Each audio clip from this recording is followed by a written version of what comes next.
Good morning po sa inyo lahat. Isa pang liyugto na ating Daily Bible Blessings. Pamagat po ng ating aralin ngayong umaga ay, nahimili ba tayo ng pakinggan? Nahimili ba tayo ng pakinggan? Ang malaki po ang kaibahan ng handang makinig sa salita ng Diyos sa isang banda at sa handa o nais sumunod sa salita ng Diyos sa kabilang banda. Ano ba si Felix po? Adinig si Felix sa Magawa 24:26. Si Felix po, pinatawag niya si Pablo at pinakinggan niya sabi ni Pablo, usapan nalig sa ating Panginoong Hesus. Sa verse 26 po, sabi roon, malimit ni Felix ipatawag at kusapin si Pablo sa pag-asang pusulan siya nito. Ngunit po ating pasinin po sa verse 25, na nang magpatuloy si Pablo sa pagkasalita tungkol sa pagpiging matuwid, pagpili sa sarili, sa dating na paghukom, natakot si Felix. Kaya sinabi niya, makaalis ka na, papatawag kitang muli kapag may panahon na ako. Si mga minamahal, maaaring habang nagugustuhan ni Felix ang kanyang narinig mula kay Pablo, na maaaring akmat ayon sa kanyang sariling interes o paniniwala, si Felix po ay handang makinig.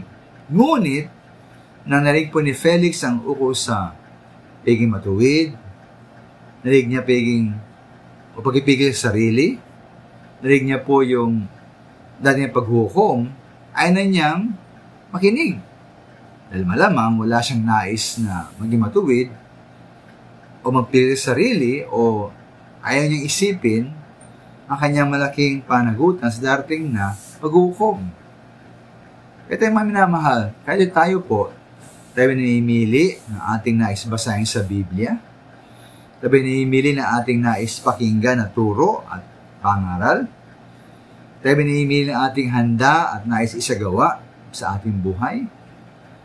Nga nga po sabi po sa bilang hula at babala sa 2 Timoteo 4:3, na daling panahon, hindi na may kinig ang mga tao sa wastong katuruan, at sa halip, sunod sila ayon sa kanilang hilig. Sila maghahanap ng mga tagapagturo, wala ituturo, kundi ang ibig lamang nilang marinig. Sila po yung maghahanap ng mga mangaral, mga guro, na magtuturo sa kanila ng mga bagay na ikiliti sa kanilang mga tenga. Tayo mga minamahal, tayo ba namimili sa mga bagay na ating handa at naisundin mula sa Biblia? O tayo ba handa na pagnanais na sundin po ang lahat ng sinasabi ng salita ng Diyos? Maraming salamat.